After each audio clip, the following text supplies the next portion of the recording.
नमस्कार, आप देख रहे हैं के न्यूज इंडिया देश की बात में। मैं दीपिका आपके साथ खबरों की शुरुआत करेंगे कुछ अहम और बड़ी खबरों के साथ, लेकिन उससे पहले नजर डालते हैं आज की हेडलाइंस पे।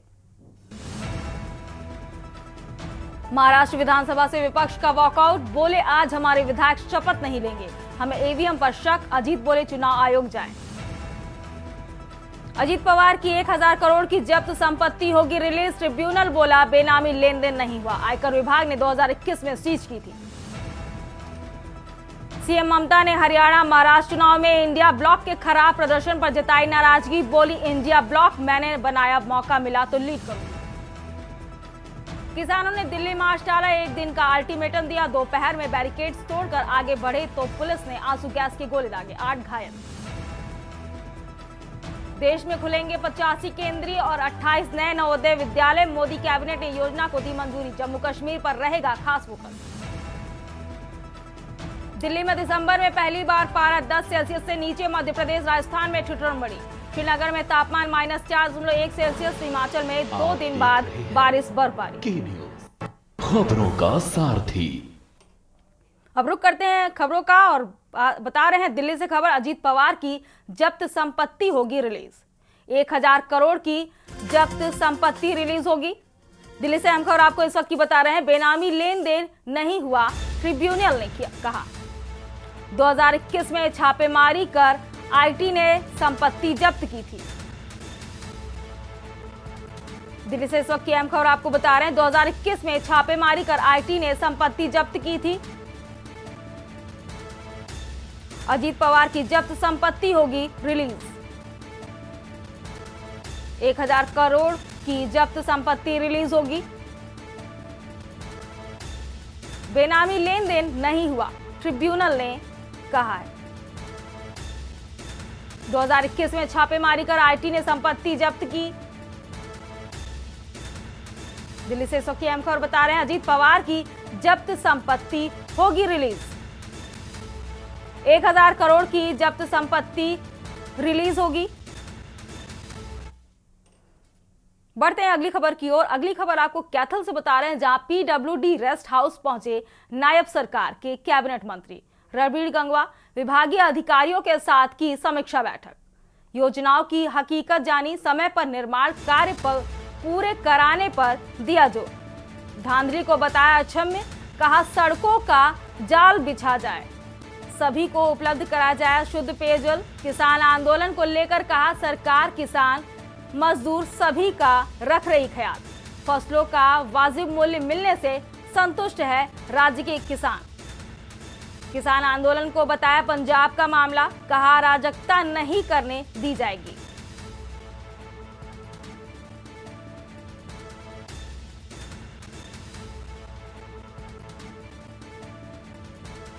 फसलों का वाजिब मूल्य मिलने से संतुष्ट हैं राज्य के किसान, मंत्री का बयान सामने आ रहा है। किसान आंदोलन को बताया कि पंजाब का मामला है।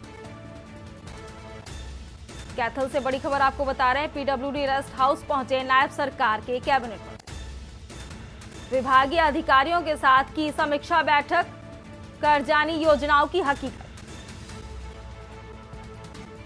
धांधली को बताया अक्षम्य। अब बढ़ते हैं अगली खबर की ओर। अगली खबर आपको कांकेर से बता रहे हैं, जहां चक्रवाती फेंगल तूफान के असर से किसान परेशान। सुबह से वातावरण दिख रहा है चक्रवात का प्रभाव, आसमान पर छाए हैं घने बादल और रुक रुक कर बारिश जारी, जनजीवन को प्रभावित कर रही है बेमौसम हो रही बारिश। खेत व खलिहानों की उपज को नुकसान पहुंचा रही है बारिश, खराब हो सकता है धान, खरीदी केंद्रों में असुरक्षित रखा धान।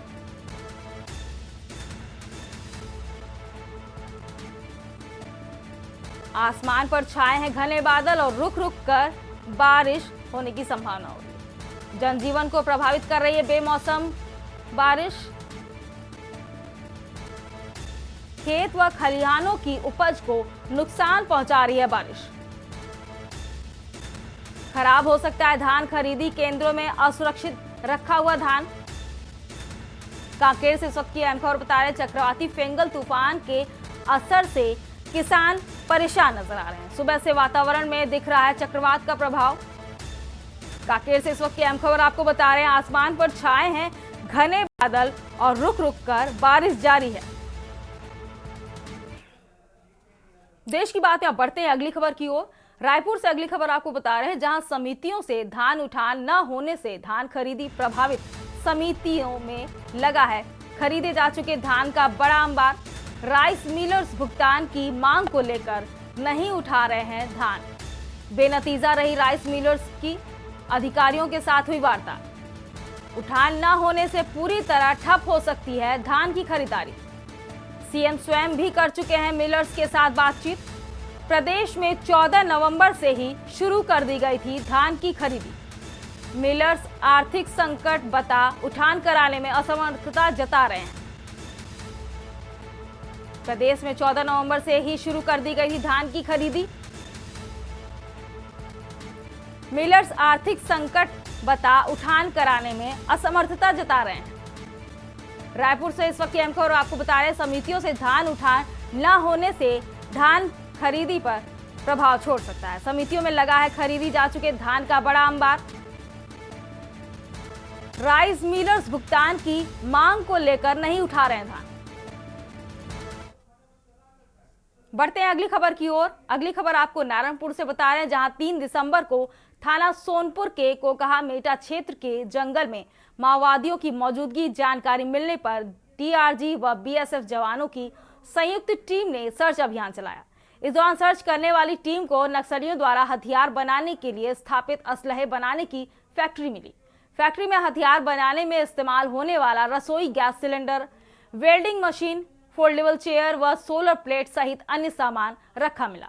साथ ही बड़ी मात्रा में नक्सली सहित और दैनिक उपयोग में आने वाली सामग्री बरामद करने में सफलता मिली। क्षेत्रीय लोगों ने बताया कि पहली बार पुलिस को इस तरह की सफलता प्राप्त हुई है। बरामदगी होने को लेकर लोगों में राहत दिखाई दे रही है।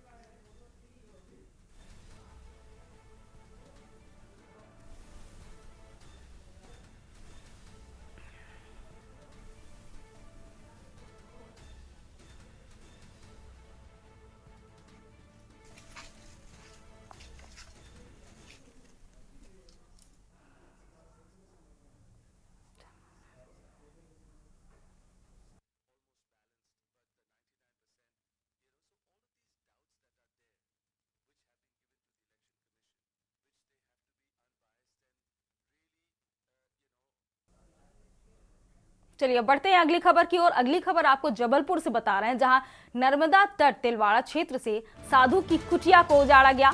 अतिक्रमण हटवाने पहुंची टीम ने कुटिया को ठहराया अवैध कब्जा। साधु रविगिरी महाराज व अधिवक्ता देवेंद्र यादव ने जताया विरोध। साधु का आसपास इलाके में पौधरोपण कराने का दावा। साधु ने एक राजनीतिक संगठन के इशारे पर कार्रवाई का आरोप मढ़ा। कुटिया में रखी भगवान की मूर्तियां हटाने का भी आरोप लगाया।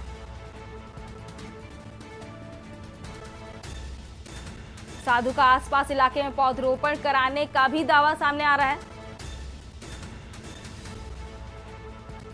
राजनीतिक संगठन के इशारे पर कार्रवाई का भी आरोप लगा रहे हैं। कुटिया में रखी भगवान की मूर्तियां हटाने का भी आरोप लगाया है।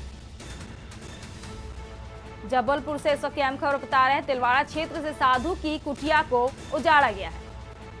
अतिक्रमण हटवाने पहुंची टीम ने कुटिया को ठहराया अवैध कब्जा। साधु रविगिरी महाराज व अधिवक्ता देवेंद्र ने जताया विरोध।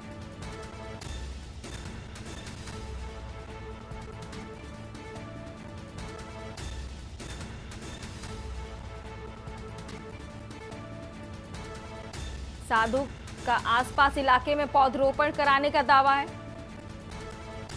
साधु ने एक राजनीतिक संगठन के इशारे पर कार्रवाई का आरोप लगाया है। कुटिया में रखी भगवान की मूर्तियां हटाने का भी आरोप लगाया है। जबलपुर से इस वक्त आपको अहम खबर बता रहे हैं,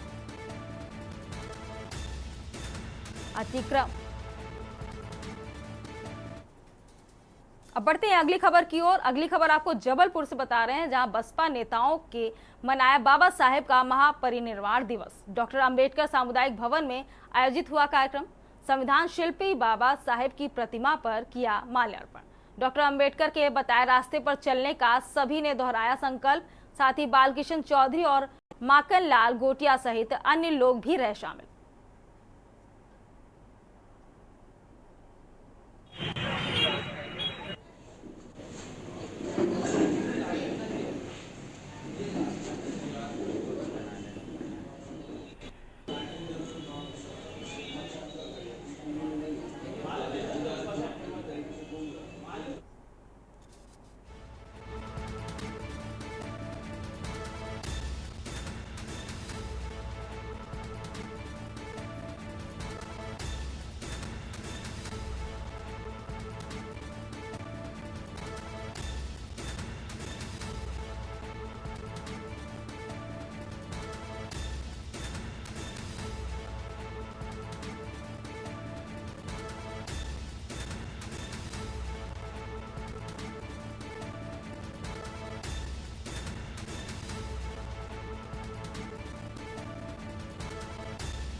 जबलपुर से आपको अहम खबर बता रहे थे। बसपा ने मनाया बाबा साहेब का महापरिनिर्वाण दिवस। डॉक्टर अंबेडकर सामुदायिक भवन में आयोजित हुआ कार्यक्रम।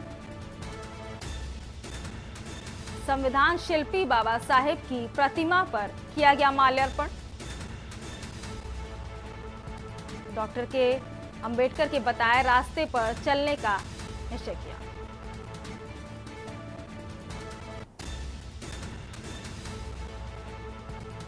संविधान शिल्पी बाबा साहेब की प्रतिमा पर किया गया माल्यार्पण।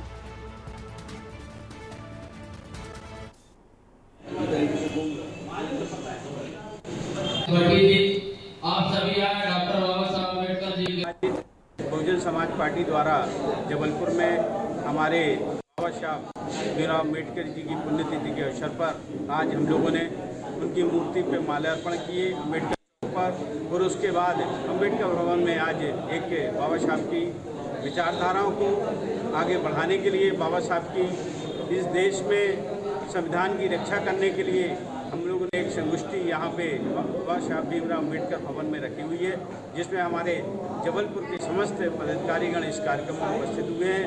और यह विचारधारा हम लोग आगे तक, क्योंकि बहुजन समाज पार्टी का इस देश में उद्देश्य है कि हमारे महापुरुषों को सम्मान मिलना चाहिए। इस देश को जो दबा कुचला समाज था उसको उठाने के लिए बाबा साहब ने अपना पूरा जीवन लगा दिया है। इस विचारधारा को हम लोग आगे बढ़ाने के लिए यह बहुजन समाज पार्टी का उद्देश्य परमिश करती है। और आज भी हम लोग बाबा साहब को आज पुण्यतिथि के अवसर पर उनको श्रद्धासुमन अर्पित करते हैं। मैं बालकृष्ण चौधरी, जोन इंचार्ज जबलपुर, मध्य प्रदेश। आज बहुजन समाज पार्टी द्वारा डॉक्टर अंबेडकर सामुदायिक भवन में विचार संगोष्ठी का आयोजन हम लोगों ने किया है। और आप सभी जानते हैं कि डॉक्टर बाबा साहब अम्बेडकर जो इस देश के संविधान निर्माता थे, आज उनका 68वां महापरिनिर्वाण दिवस है। और इस अवसर पर बीएसपी के सभी कार्यकर्ता इकट्ठा होकर हम उनके विचारों को कार्यकर्ताओं तक पहुंचा रहे हैं। और कार्यकर्ताओं के माध्यम से जन जन तक पहुंचाने का आज यहाँ पर जोन इंचार्ज श्री बालकृष्ण चौधरी जी द्वारा आह्वान किया गया है कि पूरे कार्यकर्ता उनकी बातों को, उनके मिशन को लोगों तक पहुँचाने का काम करें। अब बढ़ते हैं अगली खबर की ओर। अगली खबर आपको जबलपुर से बता रहे हैं, जहां 3 साल से होमगार्ड को न्याय दिलाने के लिए अधिवक्ता विभाग दुबे द्वारा याचिकाएं लगाई जा रही थी, जिस पर उच्च न्यायालय द्वारा 20 व्यक्तियों को सेवानिवृत्ति की आयु में 2 वर्ष की वृद्धि हो गई है, जिसके कारण सेवानिवृत्ति की आयु 60 से बढ़कर 62 वर्ष हो गई है। यह संभव हो पाया अधिवक्ता विभाग दुबे के याचिकाएं और माननीय उच्च न्यायालय को सभी सेवानिवृत्तियों की स्थितियों को सामने रखते हुए उनके सम्मान में यह उत्कृष्ट कार्य जबलपुर हाई कोर्ट द्वारा आदेश किया गया।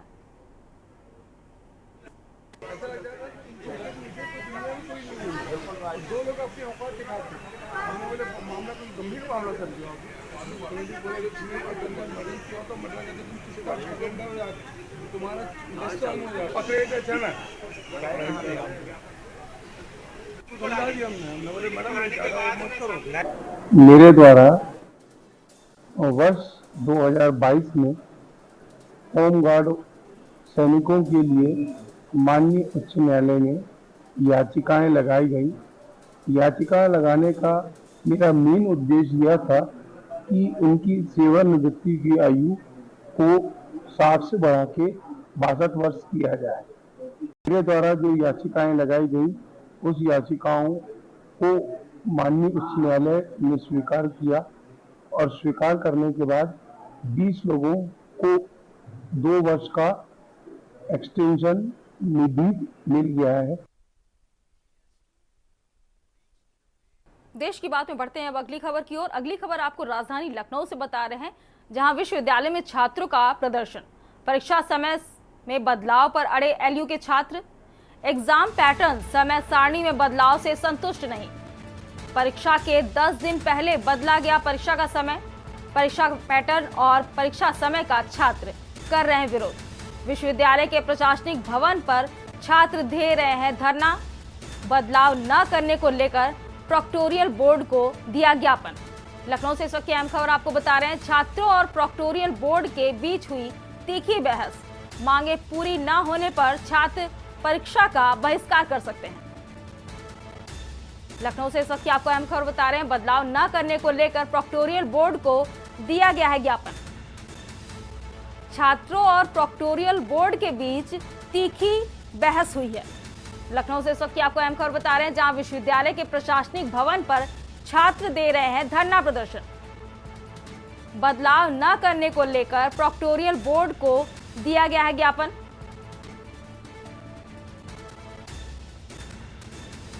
लखनऊ से इस वक्त की बड़ी खबर आपको बता रहे हैं, मांगे पूरी न होने पर छात्र परीक्षा का बहिष्कार कर सकते हैं।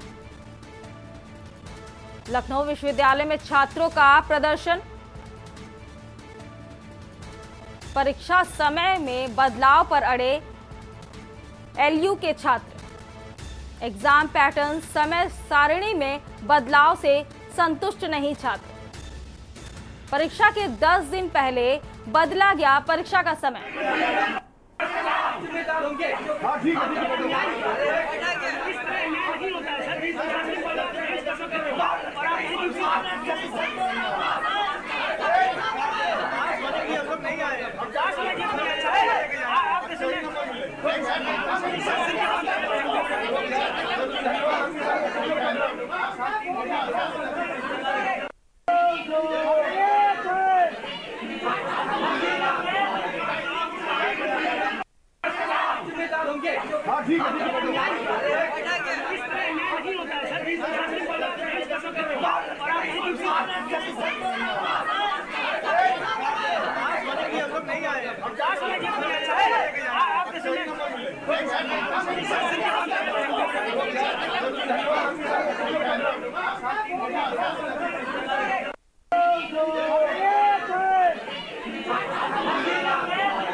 लखनऊ से अहम खबर आपको बता रहे हैं, परीक्षा पैटर्न और परीक्षा समय का छात्र कर रहे हैं विरोध। विश्वविद्यालय के प्रशासनिक भवन पर छात्र दे रहे हैं धरना प्रदर्शन।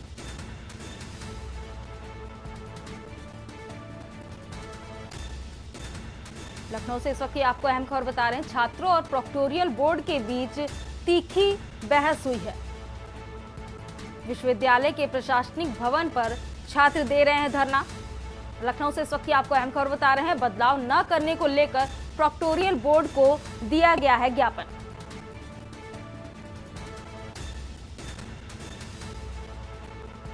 लखनऊ से इस वक्त की आपको अहम खबर बता रहे हैं, मांगे पूरी न होने पर छात्र परीक्षा का बहिष्कार कर सकते हैं। लखनऊ विश्वविद्यालय में छात्रों का प्रदर्शन। परीक्षा समय में बदलाव पर अड़े एलयू के छात्र। एग्जाम पैटर्न समय सारणी में बदलाव से संतुष्ट नहीं है छात्र। परीक्षा के 10 दिन पहले बदला गया है परीक्षा का समय। परीक्षा पैटर्न समय सारणी में बदलाव किए गए हैं, जिसको लेकर छात्र असंतुष्ट हैं।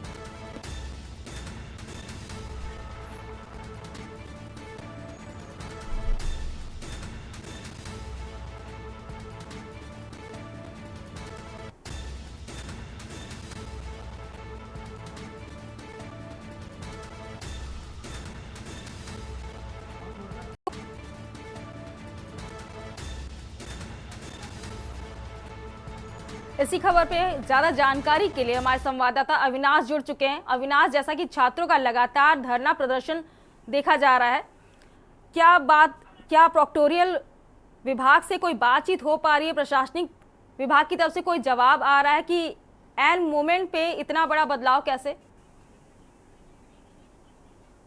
जी बिल्कुल, देखिए आज लखनऊ विश्वविद्यालय में जो है छात्र जो है कहीं ना कहीं विरोध प्रदर्शन कर रहे हैं। लखनऊ विश्वविद्यालय में छात्र जो है जिस तरीके से सेमेस्टर की जो परीक्षाएं होती है उनमें जो 2 घंटे का जो समय होता है उसे जो है घटाकर अब 2 घंटे कर दिया गया है और सेमेस्टर में तमाम जो है कहीं ना कहीं उसमें बदलाव किए गए हैं, जिसको लेकर बड़ी संख्या में लखनऊ विश्वविद्यालय के जो छात्र हैं वो जो है गेट पर जो है कहीं ना कहीं विरोध प्रदर्शन कर रहे थे। और जो लखनऊ यूनिवर्सिटी के जो प्रशासनिक जो भवन है वहाँ पर वो लोग जो है तमाम जो है जो प्रशासनिक जो करी है उनसे मिलकर जो है उन्होंने अपना ज्ञापन दिया है और उनसे मांग की है कि जो है जिस तरीके से हम इतने जो है सेमेस्टर की हम तैयारी कर रहे हैं और 10 दिन पहले या जिस तरीके से समय का बदलाव किया गया है उससे कहीं ना कहीं जो है इतने समय से जो हम लोग तैयारी कर रहे थे उसमें कहीं ना कहीं बाधा होगी। उसको लेकर आज जो है विरोध प्रदर्शन कहीं ना कहीं लखनऊ विश्वविद्यालय के छात्रों का देखने को मिला है। अब देखना होगा कि जिस तरीके से उन्होंने ज्ञापन दिया है, हालांकि जो है लखनऊ विश्वविद्यालय प्रशासन की तरफ से उनको आश्वासन दिया गया है कि हम 2 से 4 दिन के अंदर जो पाठ्यक्रम के जो बदलाव किए गए हैं ये जो है छात्रों के हित के लिए हम लोग जो है कहीं ना कहीं जो है फैसला लेंगे। लेकिन अब देखना ये होगा कि जब छात्र जिस तरीके से पाठ्यक्रम को एकाएक बदला गया है और उसका जो समय सारणी है उसको कहीं ना कहीं घटाने के बाद लखनऊ विश्वविद्यालय के तमाम छात्र जो है कहीं ना कहीं विरोध प्रदर्शन करते नजर आ रहे हैं।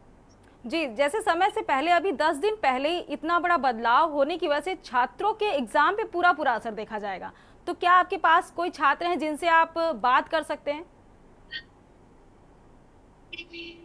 अभी बिल्कुल, देखिए प्रदर्शन कुछ घंटों पहले हुआ था। अभी सभी छात्र जो है कैंपस में वापस लौट गए हैं। इनको जो है 2 से 3 दिन का आश्वासन दिया गया है कि जल्द ही आपकी जो मांगे हैं, आपने जो है कहीं ना कहीं जो ज्ञापन दिया है, हम आपके हित के लिए जो है 2 से 3 दिन के अंदर उस पर जो है चर्चा करेंगे और जो भी छात्रों के हितों में जो फैसला होगा वो आने वाले समय में लिया जाएगा। लेकिन जिस तरीके से आपने ठीक कहा कि जो है लोग जो समय से जिस तरीके से तैयारी करते हैं और 10 दिन पहले एकाएक जिस तरीके से अगर इस तरीके से संशोधन होता है तो कहीं ना कहीं उनके जो है कहीं ना कहीं जो है पेपरों में भी उनको अच्छा दिक्कतों का सामना करना पड़ेगा।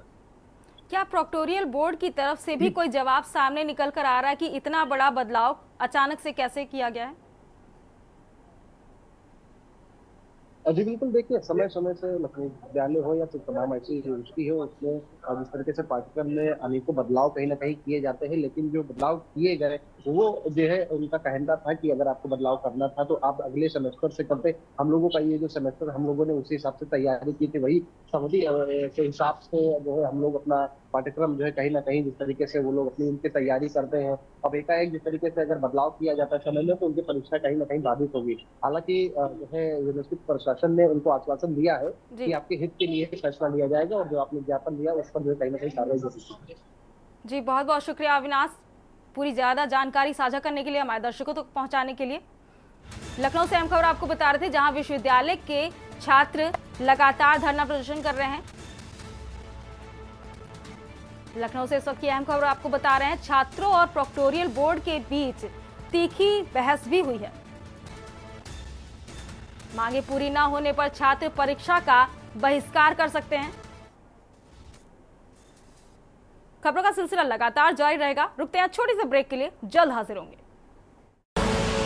आप देख रहे हैं के न्यूज, खबरों का सारथी। ब्रेक के बाद वापस आ चुके हैं और रुक करते हैं खबरों की ओर। लखनऊ से आपको खबर बता रहे हैं, जहां सौर ऊर्जा को लेकर सरकार का ऐतिहासिक कदम। जल जीवन मिशन की 33,000 योजनाएं हो रही हैं संचालित। लखनऊ से अहम खबर आपको बता रहे हैं, प्रदेश में सौर ऊर्जा से संचालित हो रही 33,000 योजनाएं। वर्तमान में योगी सरकार प्रदेश में दे रही बिजली आपूर्ति, 900 मेगावाट के सोलर पैनल से दे रही बिजली आपूर्ति। लखनऊ से इस वक्त की अहम खबर आपको बता रहे हैं, जहां कार्बन डाइऑक्साइड का उत्सर्जन कम करने पर जोर। सीएम के नेतृत्व में ग्रीन स्टेट की ओर अग्रसर हो रहा प्रदेश।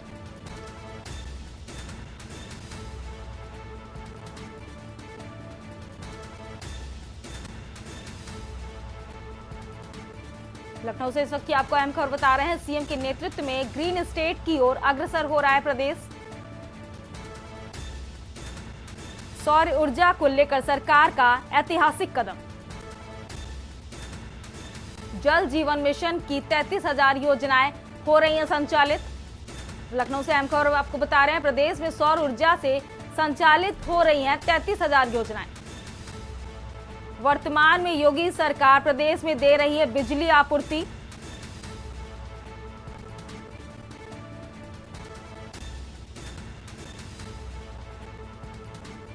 ,900 मेगावाट के सोलर पैनल से दे रही है बिजली आपूर्ति। लखनऊ से इस वक्त की बड़ी खबर आपको बता रहे हैं, कार्बन डाइऑक्साइड का उत्सर्जन कम करने पर जोर दिया जा रहा है। सीएम के नेतृत्व में ग्रीन स्टेट की ओर अग्रसर हो रहा है प्रदेश।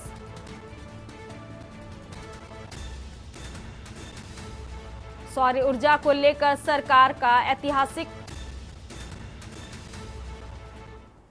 बढ़ते हैं अगली खबर की ओर। अगली खबर आपको नोएडा से बता रहे हैं, जहां 4 दिन तक मां बेटी को डिजिटल अरेस्ट कर ठगी की गई। मां बेटी को डिजिटल अरेस्ट कर 38 लाख की ठगी की। मनी लॉन्ड्रिंग, मानव तस्करी में जेल भेजने का दिखाया डर। 4 दिन तक लगातार वीडियो कॉल पर रखा डिजिटल अरेस्ट। अलग अलग खातों में 38,58,000 ट्रांसफर कराए। फ्लैट गिरवी रखकर और पैसे भेजने को कहा, तब हुआ शक। पीड़ितों ने थाने में दर्ज कराई डिजिटल अरेस्ट, ठगी की एफआईआर।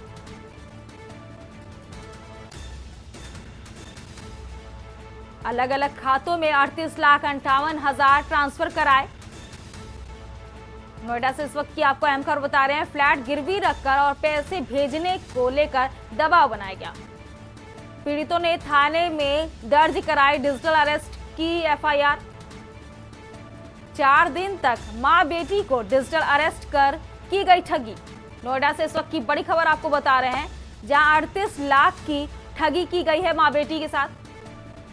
मनी लॉन्ड्रिंग, मानव तस्करी में जेल भेजने का दिखाया है डर। 4 दिन तक लगातार वीडियो कॉल कर रखा डिजिटल अरेस्ट। नोएडा से इस वक्त की बड़ी खबर आपको बता रहे हैं, 4 दिन तक लगातार वीडियो कॉल पर रखा गया था डिजिटल अरेस्ट करके।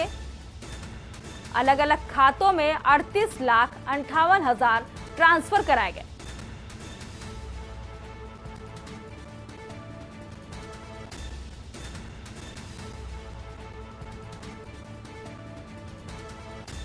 नोएडा से इस वक्त की अहम खबर आपको बता रहे हैं, 4 दिन तक मां बेटी को डिजिटल अरेस्ट कर ठगी की गई।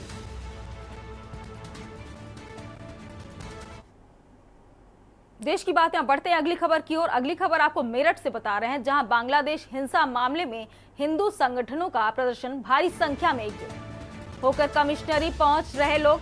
संगठनों ने प्रदर्शन कर प्रधानमंत्री के नाम ज्ञापन सौंपा। पुलिस ने सुरक्षा व्यवस्था के किए पुख्ता इंतजाम। बैरिकेडिंग और ड्रोन कैमरे से की जा रही निगरानी। भाजपा सहित तमाम हिंदूवादी संगठन प्रदर्शन में शामिल। सांसद अरुण गोविंद ने प्रदर्शन में शामिल होने की अपील की। सोशल मीडिया के जरिए प्रदर्शन में शामिल होने की अपील की है।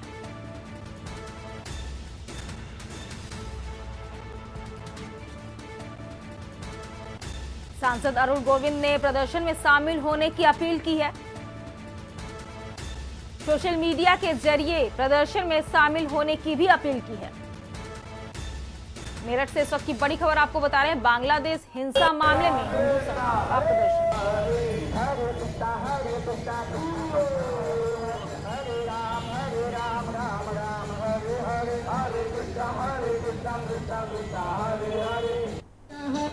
कृष्णा कृष्णा कृष्णा हरे हरे राम राम राम। प्रकार से आप देख रहे हैं, बांग्लादेश में लगातार अल्पसंख्यक हिंदुओं के ऊपर अत्याचार हो रहे हैं। उनकी बहन बेटियों की इज्जत लूटी जा रही है। लोगों के साथ नरसंहार किया जा रहा है। सामूहिक रूप से हिंदुओं को टारगेट करके काटा जा रहा है। उसके विरोध प्रदर्शन में आज हम अपील करते हैं भारत सरकार से कि जो लोग वहां पर काटे जा रहे हैं। देखिए, यहाँ पे कुछ संगठनों का विरोध प्रदर्शन है कमिश्नरी पार्क में। उसको देखते हुए यहाँ पे हमने पुलिस व्यवस्था बनाई है। यहाँ पे हमने हैवी डिप्लॉयमेंट की हुई है। यहाँ पे 2 सर्कल ऑफिसर्स और 4 थानों की पुलिस लगी हुई है। यहाँ पे साथ ही साथ हमने QRT, PAC सबको हमने यहाँ डिप्लॉय किया हुआ है। इसके साथ ही साथ हमने ड्रोन और CCTV कैमरे से भी हमने इस पर नज़र रखी हुई है। यहाँ पे सुचारू रूप से ट्रैफिक चलते रहे, इसके लिए हमने ट्रैफिक को भी डिप्लॉय किया हुआ है। यहाँ आसपास के जो हमारे कुछ जगह थी, हमने उन्हें पार्किंग के लिए चिन्हित किया है, ताकि लोग जो आएंगे अपने साथ बाइक, कार और बसेज लाएंगे, वो उनको वहाँ पे पार्क किया जाए। बढ़ते हैं अगली खबर की ओर। अगली खबर आपको लखनऊ से बता रहे हैं, जहां दुबग्गा में सिलेंडर विस्फोट का मामला। अवैध रूप से चल रहे गोदाम में पुलिस की कार्रवाई शुरू। DCP पश्चिम ने 2 पुलिस कर्मियों को सस्पेंड किया। बीट प्रभारी दारोगा और सिपाही को किया सस्पेंड। मामले की जांच ACP मलिहाबाद को दी गई। अवैध रिफिलिंग के गोदाम में संलिप्तों पर होगी कार्रवाई, DCP ने बयान दिया। दुबग्गा थाना अध्यक्ष पुलिस कर्मियों की संलिप्तता पर कार्रवाई। ग्राम शाहपुर भमरौली में हुआ था घर में सिलेंडर में ब्लास्ट। हादसे में 4 मजदूर और 2 मासूम हुए थे घायल।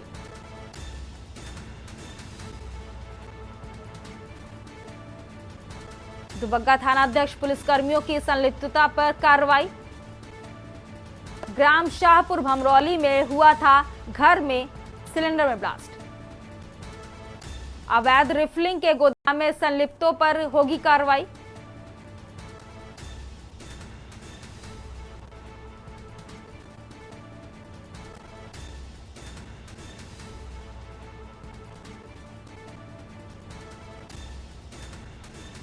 हादसे में 4 मजदूर और 2 मासूम हुए थे घायल। थाना दुबग्गा क्षेत्र के गांव शाहपुर भमरौली में जो अवैध रूप से रिफिलिंग करते हुए गैस सिलेंडरों में एक घटना हुई थी, जिसमें 4 लोग गंभीर रूप से घायल हो गए थे। 2 बच्चे वहाँ पे उसकी चपेट में आए थे।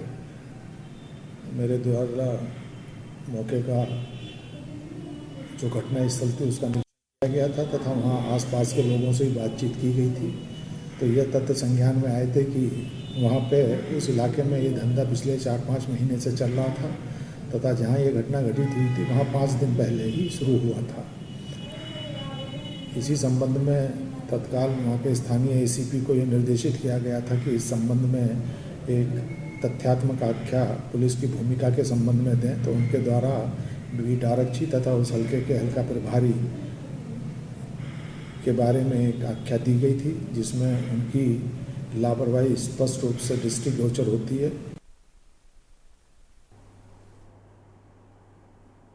इसी खबर पर ज्यादा जानकारी के लिए हमारे साथ शिवा शर्मा जुड़ चुके हैं। दुबग्गा में सिलेंडर विस्फोट का मामला सामने आ रहा है, अभी तक क्या पूरी अपडेट आपके पास है, हमारे दर्शकों को बताएं। देखिए दीपिका, कल लखनऊ के दुबग्गा इलाके में शाहपुर भमरौली में ये एक घर के अंदर सिलेंडर ब्लास्ट हुआ था, जिसमें 4 मजदूर झुलस गए थे और 2 मासूम बच्चे जो उस घर के पास से गुजर रहे थे वो भी इस धमाके की चपेट में आए थे।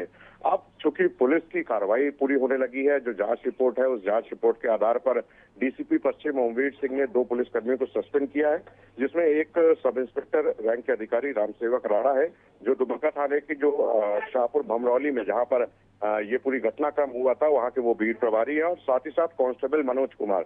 इन दोनों को ही सस्पेंड इस मामले में किया है कि इन दोनों को अपने इलाके में अवैध रूप से चलने वाले सिलेंडर रिफिलिंग के गोदाम के बारे में कुछ मालूम नहीं था और इनको पता नहीं था वहां पर अवैध रूप से गोदाम चल रहा है। तो इस मामले में लापरवाही बरतने के लिए इन दोनों की जो सस्पेंशन की कार्रवाई है वो की है, और ये जरूर DCP ने कहा है कि अब पुलिस की जो कार्रवाई है वो और तेज हो गई है और ACP मलिहाबाद इस पूरे मामले की जांच करेंगे और जांच में दुबग्गा इंस्पेक्टर के साथ साथ अन्य पुलिस कर्मियों की संलिप्तता होगी। या यूं कहा जाए कि अवैध जो गोदाम इतने समय से चल रहा था, अगर उसमें कोई पुलिसकर्मी संलिप्त था या उसमें उसके एवज फायदा उसका उठा रहा था तो उसके खिलाफ भी कार्रवाई होगी जब जांच रिपोर्ट उनके खिलाफ आएगी। तो अभी उस पूरे घटनाक्रम में 6 लोगों के घायल होने की सूचना थी, जिनका अस्पताल में इलाज चल रहा है, जो लखनऊ के ट्रॉमा सेंटर भर्ती है, बलरामपुर हॉस्पिटल में भर्ती है।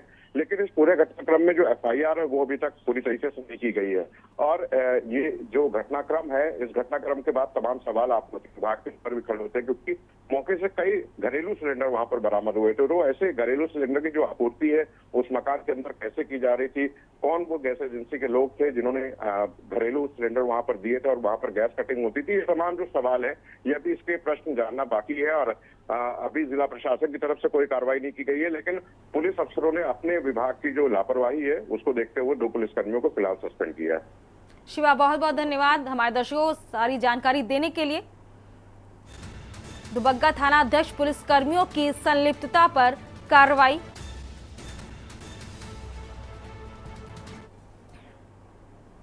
चलिए बढ़ते हैं अगली खबर की ओर। जालौन से खबर आपको बता रहे हैं, फांसी से लटकता मिला युवक का शव।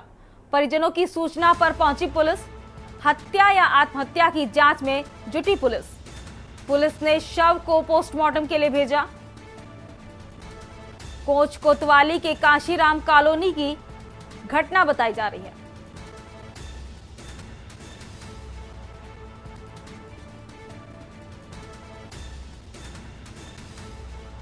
परिजनों की सूचना पर पहुंची पुलिस। हत्या या आत्महत्या की जांच में जुटी हुई है पुलिस। पुलिस ने शव को पोस्टमार्टम के लिए भेजा। कोच कोतवाली के काशीराम कॉलोनी की पूरी घटना बताई जा रही है। जालौन से इस वक्त की अहम खबर बता रहे हैं, फांसी से लटकता हुआ मिला युवक का शव। परिजनों की सूचना पर पहुंची पुलिस।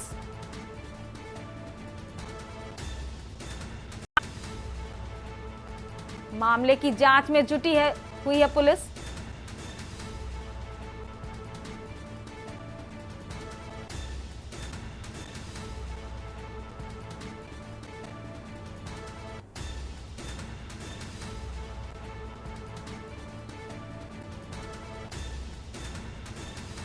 पुलिस ने शव को पोस्टमार्टम के लिए भेजा। कोच कोतवाली के काशीराम कॉलोनी की पूरी घटना बताई जा रही है। जालौन से इस वक्त की हम खबर बता रहे हैं, जहां फांसी से लटकता मिला युवक का शव।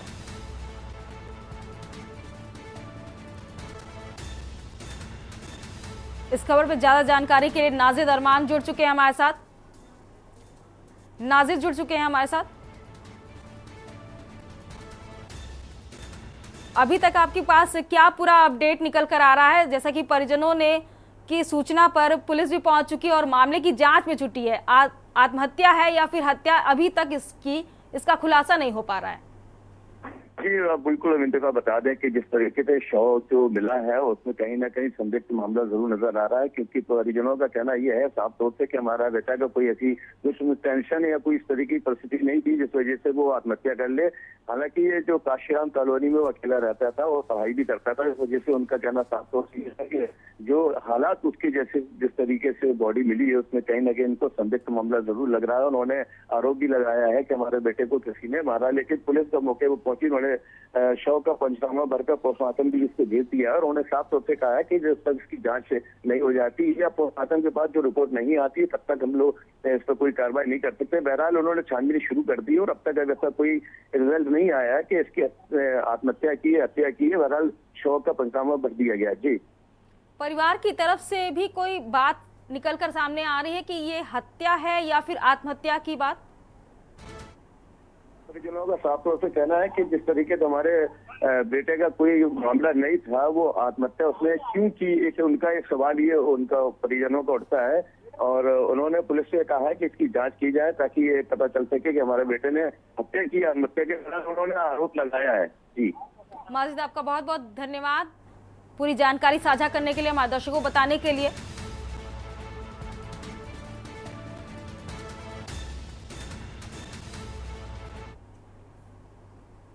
बढ़ते हैं अगली खबर की ओर। अगली खबर आपको नोएडा से बता रहे हैं, जहां डिवाइडर से टकराकर नाले में गिरा हल्का वाहन। यातायात पुलिस ने वाहन सवार 3 को सुरक्षित निकाला। गाड़ी में महिला सहित 3 यात्री कर रहे थे सफर। चालक को झपकी लगने से हुआ हादसा। फेज 1 थाना क्षेत्र में हुआ सड़क हादसा। गाड़ी में महिला समेत 3 यात्री कर रहे थे सफर। चालक को झपकी लगने से हुआ बड़ा हादसा। यातायात पुलिस ने वाहन सवार 3 को सुरक्षित निकाला। गाड़ी में महिला सहित 3 यात्री भी कर रहे थे सफर।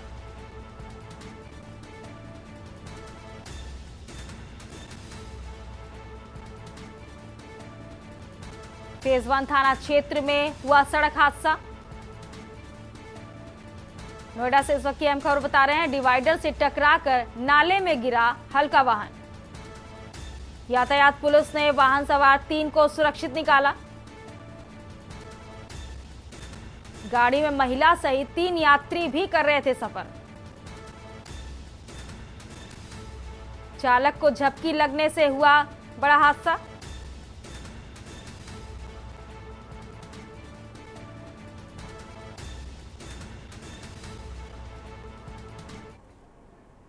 चलिए अब बढ़ते हैं अगली खबर की ओर। अगली खबर आपको फर्रुखाबाद से बता रहे हैं, जहां जीएसटी टीम ने पकड़ी टैक्स चोरी। सीज की 2 ट्रैक्टर ट्राली में लदी तंबाकू। असिस्टेंट कमिश्नर आरएन प्रसाद ने मारा छापा। कायमगंज इलाके में चलाया गया जांच अभियान। मंडी परिषद में खड़े कराए पकड़े गए ट्रैक्टर ट्रॉली। लाखों की टैक्स चोरी कर ले जाई जा रही थी तंबाकू।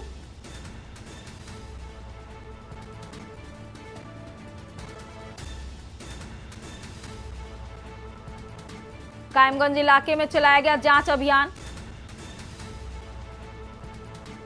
असिस्टेंट कमिश्नर आरएन प्रसाद ने मारा छापा। कायमगंज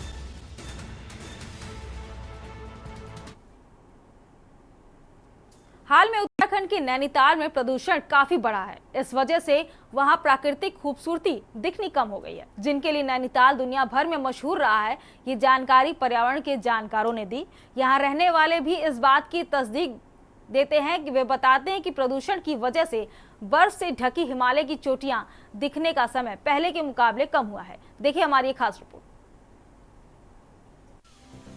हाल में उत्तराखंड के नैनीताल में प्रदूषण काफी बढ़ा है। इस वजह से वहां प्राकृतिक खूबसूरती दिखनी कम हो गई है, जिनके लिए नैनीताल दुनिया भर में मशहूर रहा है। ये जानकारी पर्यावरण के जानकारों ने दी। यहाँ रहने वालों ने भी इस बात की तस्दीक की। वे बताते हैं कि प्रदूषण की वजह से बर्फ से ढकी हिमालय की चोटियां दिखने का समय पहले के मुकाबले कम हुआ है। बताया गया कि ये गाड़ियों की बढ़ती संख्या और बड़े पैमाने पर होने वाले निर्माण का नतीजा है।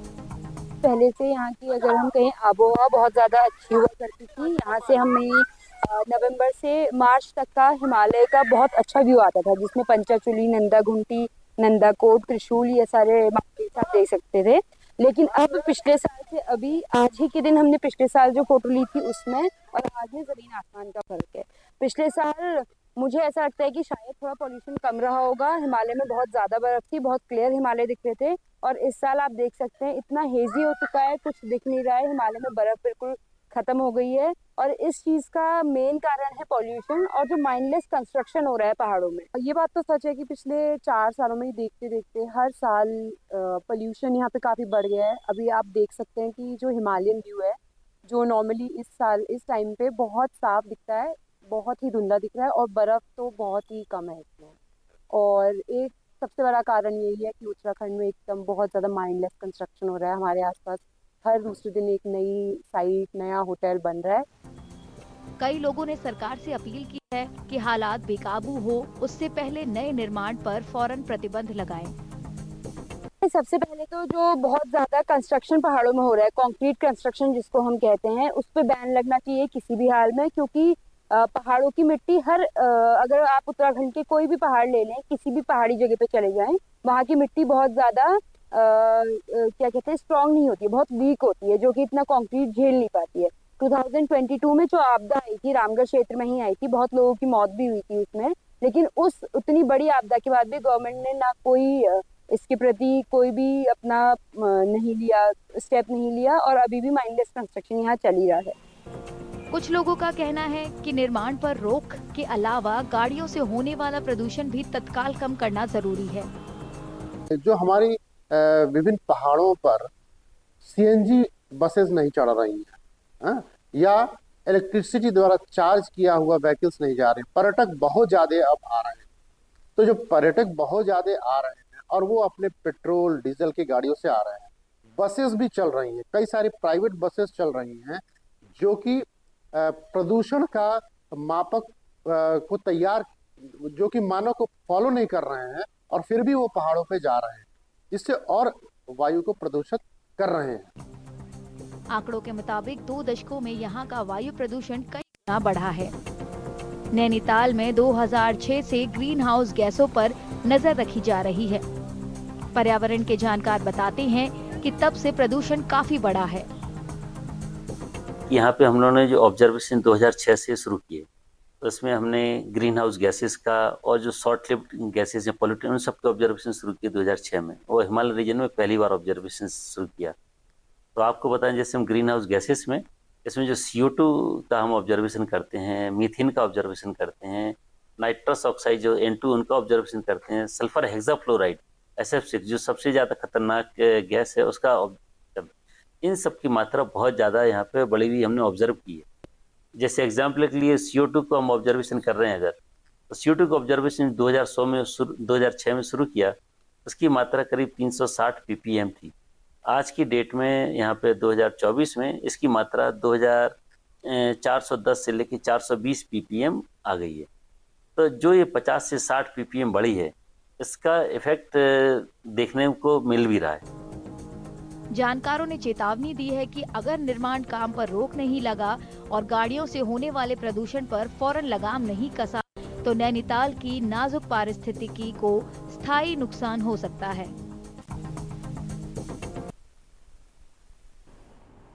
देश के पूर्व उपराष्ट्रपति वेंकैया नायडू ने शुक्रवार को चेन्नई में स्टूडेंट्स से हिंदी सीखने के लिए कहकर पहले से ही भड़की आग में घी डालने का काम किया। उन्होंने कहा कि इससे छात्रों का राष्ट्रीय स्तर पर अधिक लोगों से जुड़ने में मदद मिलेगी। ये रिपोर्ट देखिए। देश के पूर्व उपराष्ट्रपति वेंकैया नायडू ने शुक्रवार को चेन्नई में स्टूडेंट से हिंदी सीखने के लिए कहकर पहले से ही भड़की आग में घी डालने का काम किया। उन्होंने कहा कि इससे छात्रों को राष्ट्रीय स्तर पर अधिक लोगों से जुड़ने में मदद मिलेगी। पूर्व उपराष्ट्रपति नायडू ने ये बात चेन्नई में एक IAS ट्रेनिंग एकेडमी की 20वीं वर्षगांठ समारोह को संबोधित करते हुए कही। Try to learn first mother tongue, then other languages, then learn Hindi also. I know I am speaking in Tamil Nadu. Yes, I am speaking in Tamil Nadu. Tamil Nadu is part of India. That is Bharat. So our children here, if you don't learn Hindi, you will be missing opportunities to go to the national level. Without Hindi, you can't communicate with the people. Go to Uttar Pradesh, Madhya Pradesh, Rajasthan, Chhattisgarh, Jharkhand, Bihar, Orissa, Madhya Pradesh, really all those regions, Rajasthan. You will not be, if you speak in English, only 2% people will be able to understand. So you have to, not only Hindi, my advice is try to learn as many languages possible. हालांकि नायडू की टिप्पणी ज्यादा पसंद नहीं आई। राज्य के शिक्षा मंत्री ने कहा कि तमिलनाडु न्यू एजुकेशन पॉलिसी यानी NEP के तहत 3 भाषा नीति को लागू नहीं करने के अपने फैसले पर कायम है और राज्य में 2 भाषा नीति जारी रहेगी। எனக்கு ஆச்சரியமாக இருக்குது. ஏன்னா மதர் டங்கிறது எவ்வளோ முக்கியம் அப்படிங்கிறது வந்து அழகாக அதிகமாக வலியுறுத்தி சொன்னதே பார்த்தீங்கன்னா சார் தான். பட் அவர் எதனால் இங்கே வந்து அதை சொன்னார் எங்களுக்கு தெரியல. பட் தமிழ் மொழி உங்களுக்கே தெரியும், எத்தனை இந்தியை சார்ந்திருக்கின்ற வடநாட்டை சார்ந்தவங்க இங்கே நம்முடைய தமிழ்நாட்டில் வந்து வேலை செய்து கொண்டிருக்கிறார்கள். அவருக்கு நம்ம எவ்வளோ அடைக்கலம் கொடுத்துட்டு இருக்கோங்கிறது உங்களுக்கே தெரியும். நாம் நம்மளுடைய தமிழ் மொழியிலேயும் இருமொழி கொள்கையை பின்பற்றும் பொழுது நம்மளுடைய தமிழ்நாட்டை சார்ந்திருக்கின்ற உலகம் முழுவதும் எங்கெல்லாம் பரவி இருக்கிறார் என்பது உங்களுக்கே தெரியும். இருந்தாலும் அவர் சொன்ன கருத்து என்பது உள்ளபடியே ஆச்சரியத்துக்குரியதாக एक और जहां राज्य बीजेपी के नेता कहते हैं कि वे हिंदी थोपने के खिलाफ हैं, वहीं दूसरी ओर वे भाषा सीखने की पार्टी की विचारधारा का सपोर्ट करते हैं। கல்வியை நீங்கள் அரசியலாக்காதீர்கள், அவரவர்கள் சாய்ஸுக்கு விட்டுருங்கன்னு தான் சொல்றாங்க. இப்போ ஹிந்தி திணிக்கிறீங்களா? ஹிந்தி வேண்டான்றதை யார் திணிக்கிறா? கற்றுக்கொள்ள நினைத்தால் கூட கற்றுக்கொள்ள முடியாமல் செய்வதும் திணிப்பு தானே. அதனால அவங்க விருப்பத்துக்கு விட்டுருங்க. மறுபடியும் சொல்றேன், அவங்க விருப்பத்துக்கு விட்டுருங்க. இல்லைன்னா தமிழ் இசை ஹிந்தி இசையான்னு போட்டிங்கன்னா ரொம்ப கெட்ட கோபம் வரும். ஏன்னா தமிழ் என் பெயர்ல மட்டும் உயிர்லையும் இருக்கு. ஆனா எல்லாருக்கும் நல்லது நடக்கணும்னு நான் பேசுறேன், அவ்வளவுதான். वित्त मंत्री निर्मला सीतारामन ने हफ्ते की शुरुआत में संसद में एक छात्र के तौर पर तमिलनाडु में हिंदी सीखने की इजाजत नहीं दिए जाने पर नाराजगी जताई थी और कहा था कि भाषा सीखने की कोशिश पर उनका मजाक भी उड़ाया गया था। मैं ये ऐसे स्टेट से आ रही हूँ, भाई साहब आप उसके पक्ष में बैठे हो ना, आप जरूर पूछिए। मैं ऐसे ऐसे स्टेट से आ रही हूं जहां हिंदी पढ़ना गुनाह लगता है, इसीलिए बचपन से हिंदी पढ़ने का मुझे रोका गया। उधर आपका झगड़ा रखो, मेरे से नहीं। बीते गुरुवार को राज्यसभा में कई विपक्षी सांसदों ने सरकार पर नए बिल का टाइटल केवल हिंदी में होने को लेकर भाषा थोपने का आरोप लगाया था। So why do so many laws have Hindi names? This is imposition of Hindi. The mandate of the people in 2024 was for the diversity dividend and for the federal principle.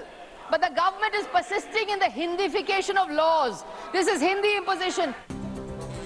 Hindi थोपने का विवाद गैर हिंदी भाषी राज्यों खासकर तमिलनाडु के लिए नया नहीं है। 1960 के दशक में हिंदी विरोधी आंदोलन चरम पर था, जिसके कारण राज्य ने 2 भाषा नीति अपनाई, जिसके तहत सरकारी स्कूलों में तमिल और अंग्रेजी को प्राथमिकता दी गई। द्रविड़ पार्टियों ने खास तौर से दशकों से इस भावना को बरकरार रखा है।